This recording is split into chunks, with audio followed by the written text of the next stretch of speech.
दोस्तों, मालामाल बनने के लिए हो जाओ तैयार, क्योंकि 6 जून 2024 यानी कि ज्येष्ठ गुरुवार के दिन बड़ी अमावस्या आ रहा है। दोस्तों, इसी दिन किया जाने वाला पंडित जी द्वारा बताया गया 2 लंग वाला उपाय आप लोगों को जरूर करना चाहिए, क्योंकि दोस्तों यह एक ऐसा उपाय है जो कि इस उपाय को करने के बाद दोस्तों आपको पूरे कोई और उपाय को करने की जरूरत नहीं है, क्योंकि सबसे बड़ा और सबसे नया यह उपाय पंडित जी ने अपनी अभी की सीहोर की कथा में ही बताया है। मैं जिस उपाय को आज हम आपको को बहुत अच्छे से समझाने वाले हैं, इस वीडियो को देखने के बाद इस उपाय को समझने के लिए आपको कोई और वीडियो को देखने की जरूरत नहीं पड़ेगी। तो चलिए दोस्तों, उपाय को शुरू करते हैं। देखिए, यह ज्येष्ठ गुरुवार दिन इतना खास होता है, इतना महत्वपूर्ण होता है। देखा है कभी कभी बड़े बड़े पूजा पाठ अनुष्ठान से जो मनोकामना पूर्ण नहीं होते। 6 जून 2024 यानी कि गुरुवार बड़ी अमावस्या के दिन ज्येष्ठ अमावस्या एक छोटे से उपाय करने से ही आपकी मनोकामना पूर्ण हो जाती है। और बहुत सारे लोगों ने इस उपाय को किया भी है और उनको इस उपाय को करने का फल भी जरूर मिला। अगर आप लोग भी इस उपाय को 6 जून 2024 यानी कि ज्येष्ठ गुरुवार के दिन बड़ी अमावस्या के दिन करना चाहते हैं, तो आप इस उपाय को पहले अच्छे से समझ लेना, सुन लेना, उसके बाद करना ना। आपको इस उपाय का फल जरूर मिलेगा। और इस उपाय को कर लेने से आपके घर में चाहे किसी भी प्रकार की दुख और समस्या क्यों ना चल रही हो, आपको उसका कारण भी नहीं पता है कि भाई यह समस्या किस कारण से चल रही है। उसका कुछ भी कारण हो सकता है, जैसे पितृदोष हो सकता है या किसी भी तरह का मंगल दोष भी हो सकता है, और भी बहुत तरह के दोष होते हैं, कुछ भी हो सकता है। पर आपको इस उपाय को करने के लिए अपने दोष को पता लगाने की भी जरूरत नहीं है। 6 जून 2024 यानी कि ज्येष्ठ गुरुवार के दिन बड़ी अमावस्या के दिन इस 2 लौंग वाला उपाय को आप लोगों को कर लेना है। यह एक ऐसा उपाय है जिस उपाय को अगर किसी विशेष दिन पर किया जाए तो भाई उस विशेष दिन का जो है वह तो हमें मिलता ही मिलता है। पर हमने उस दिन पर इस 2 लंग वाला उपाय को किया है तो हमें उससे भी बड़ा फल मिलता है, और फल बहुत जल्दी मिलता है, क्योंकि आप इस उपाय को बहुत ही बड़े और विशेष दिन पर कर रहे हो। क्योंकि 6 जून 2024 यानी कि ज्येष्ठ गुरुवार के दिन बड़ी अमावस्या के दिन अमावस्या बहुत ही ज्यादा बड़ा होता है। इसीलिए दोस्तों, आज की इस वीडियो में हम आप लोगों को 2 लंग वाला उपाय समझाएंगे, जिस उपाय को करने से अगर आपकी किसी भी प्रकार की मनोकामना है, किसी भी प्रकार की दहक और परेशानी है, सबसे ज्यादा समस्याएं आपके जीवन में ही हैं। अगर आपको धन प्राप्ति नहीं हो पा रहा है, रुपए पैसे की आपके घर में लगातार दिक्कत परेशानियां चलती चली आ रही हैं, आपका व्यापार, आपकी नौकरी अगर अच्छे ऐसे नहीं चल रहे हैं, जिसकी वजह से घर में लगातार आर्थिक समस्याएं बनी रहती हैं, घर का कोई ना कोई सदस्य अगर बीमार रहता है, आपस में एक दूसरे से लड़ाई झगड़ा होता रहता है, किसी की अगर बनती नहीं है, तो पूज्य गुरु जी ने कहा है कि जब आपके जीवन में ऐसी परिस्थितियां आ जाएं कि आप एक एक रुपए खर्च करने से पहले कई बार सोचने लगे हो, आपको धन प्राप्ति अगर नहीं हो पा रहा हो, तो आपको सिर्फ और सिर्फ 2 लौंग वाला उपाय अमावस्या दिन से शिवलिंग के सामने एक ऐसा विशेष उपाय करना है जो आपकी इन सारी समस्याओं को सिर्फ 7 दिन के अंदर ही समाप्त कर देगा। तो चलिए जानते हैं इन विशेष उपायों के बारे में। लेकिन उससे पहले जो भी मेरे भाई, मेरी प्यारी बहनें आज चैनल पर पहली बार आए हैं या मेरी आवाज आज पहली बार सुन रहे हैं, अगर आप भी महादेव के सच्चे भक्त हैं तो वीडियो को लाइक और चैनल को सब्सक्राइब जरूर कर लें दोस्तों।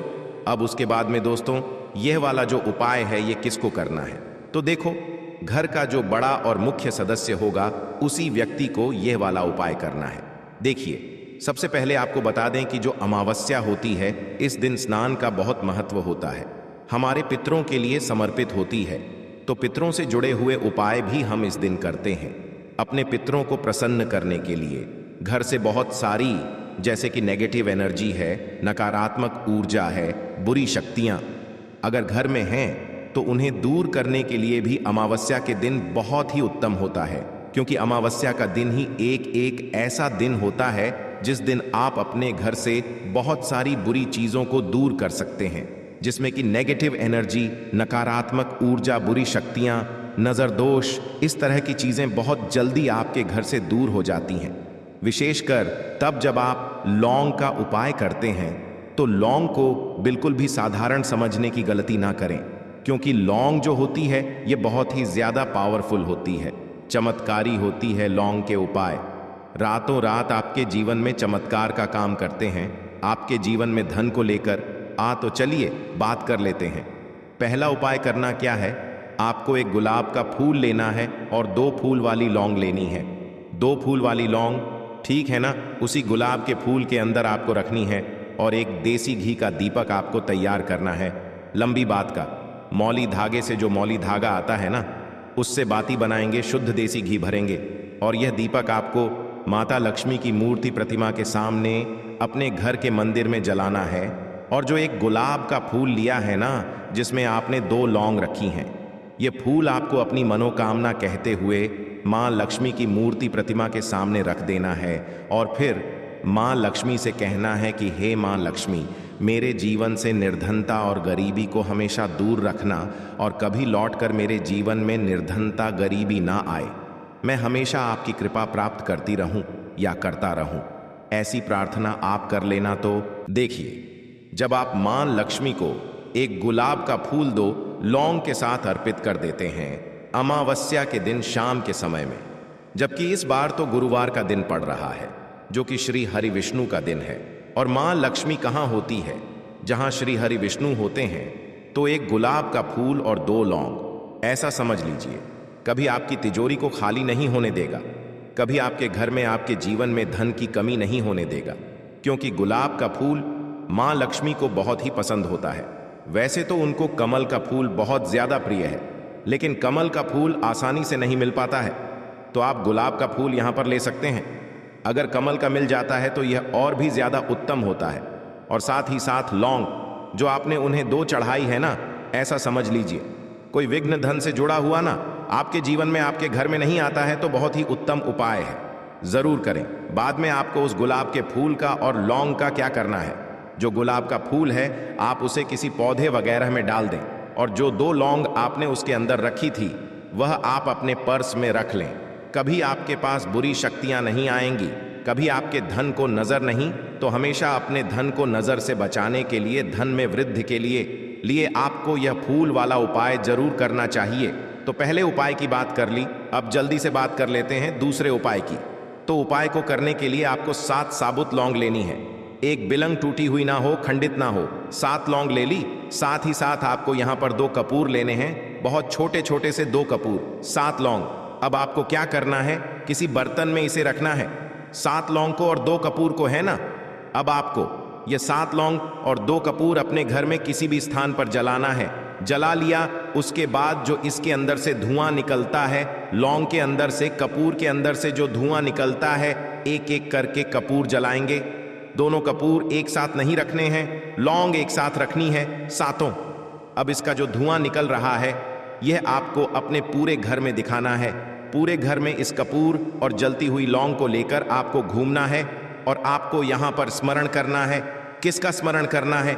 महादेव का। महादेव का ध्यान करते जाना है, हर हर महादेव बोलना है, ठीक है ना। और हर जगह अपने घर में जितने भी कमरे हैं, आपके घर में सभी जगह पर आपको घूमना है और बाद में वह 7 लौंग जली हुई और जो कपूर है उसे आपको एक जगह पर रख देना है। जब वह ठंडा हो जाएगा, उसकी जो राख बची होगी, उस राख को पानी में आपको मिलाना है और किसी भी पेड़ आदि के नीचे आपको उसे डाल देना है। बस इतना करना है, ठीक है ना। जब आप अपने घर में इस तरह से 7 लौंग 2 कपूर के साथ जलाते हैं, तो विश्वास मानिए आपके घर में पैसा इस तरह से आता है कि आपने कभी सोचा भी नहीं होता है। आपको विश्वास नहीं होगा कि कैसे हमारे घर की निर्धनता इतनी जल्दी दूर हो गई, यकीन नहीं हो रहा है। तो एक बार आप अमावस्या पर, इस बार जो अमावस्या है साल की सबसे बढ़िया अमावस्या है, क्योंकि शनि जयंती भी है और आप सभी जानते हैं साल 2024 शनि का ही साल है। यह 7 लौंग आपके जीवन में चमत्कार का काम कर देंगी, आपके जीवन से निर्धनता और गरीबी को हमेशा के लिए दूर कर देंगी। तो बहुत ही उत्तम उपाय है साध लंका, आप सभी को यह उपाय जरूर करना चाहिए। तो 2 उपाय की बात कर ली, अब जल्दी से बात कर लेते हैं तीसरे उपाय की। और जो तीसरा उपाय आपको बताने जा रहे हैं, इस उपाय को अगर आप अमावस्या के दिन करते हैं तो साक्षात माँ लक्ष्मी आपके घर में वास करती है। क्योंकि अमावस्या के दिन श्री हरि विष्णु और माँ लक्ष्मी का पूजन जरूर किया जाता है।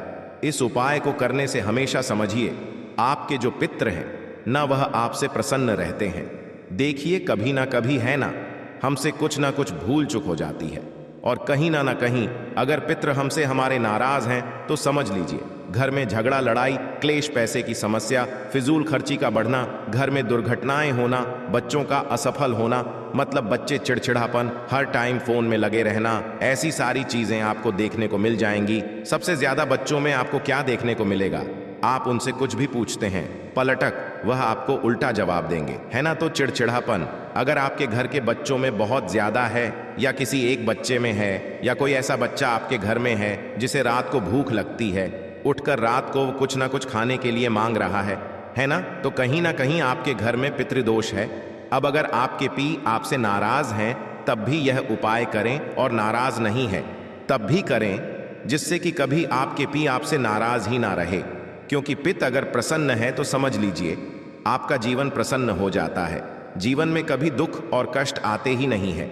अब बहुत सारे लोग हैं जो इस चीज को जानते हैं, जिनको नहीं पता है वह नहीं समझ पाते हैं कि क्यों इतने जीवन में दुख बढ़ रहे हैं, कष्ट बढ़ रहे हैं, क्यों यह जीवन के दुख खत्म होने का नाम नहीं ले रहे हैं, है ना। तो अपने पितरों को प्रसन्न करने के लिए आपको क्या करना है? एक दीपक तैयार करना है। दीपक यहाँ पर जो आप लेंगे, सरसों के तेल का भी ले सकते हैं, तिल के तेल का भी ले सकते हैं। बस उस दीपक के अंदर आपको एक चुटकी काला तेल डालना है। अब यह दीपक आपको अमावस्या के दिन शाम के समय सूर्य छिपने के बाद, सूर्यास्त होने के बाद पीपल के पेड़ के नीचे लगाकर आना है। क्योंकि पीपल के पेड़ में हमारे पितरों का वास होता है, और अमावस्या की जो तिथि होती है यह हमारे पितरों को ही समर्पित होती है। हमारे पितरों को अगर हमें प्रसन्न करना है तो अमावस्या का दिन सबसे उत्तम होता है। तो जरूर करें। आपके पितृ अगर आपसे प्रसन्न हो गए ना, अगर नाराज है, प्रसन्न हो गए, तब तो जीवन के दुख खत्म होते ही होते हैं। अगर नाराज नहीं भी है ना, और पितरों को प्रसन्न कर लिया कि प्रसन्न है और ज्यादा प्रसन्न हो गए, तो समझ लीजिए कि आपके जीवन में कभी दुख नहीं आते हैं, कभी कष्ट नहीं आते हैं। तो इंसान भगवान को या फिर उपायों को कब याद करता है? जब उसके जीवन में दुख बढ़ जाते हैं, कष्ट बढ़ जाते हैं, है ना। उससे पहले क्या? जब हम सुखी होते हैं, हमारे पास सब कुछ होता है, तो हम उसे नहीं समझ पाते हैं। तो हमेशा कोशिश करें कि जब आप सुखी भी हैं, आपके पास दुख नहीं भी है ना, तब भी आप हमेशा उपाय करते रहे, अपने पितरों को प्रसन्न रखें, हमेशा पूजा अर्चना करें। दोस्तों, यदि आपका कोई प्रश्न है तो आप हमसे कमेंट में पूछ सकते हैं।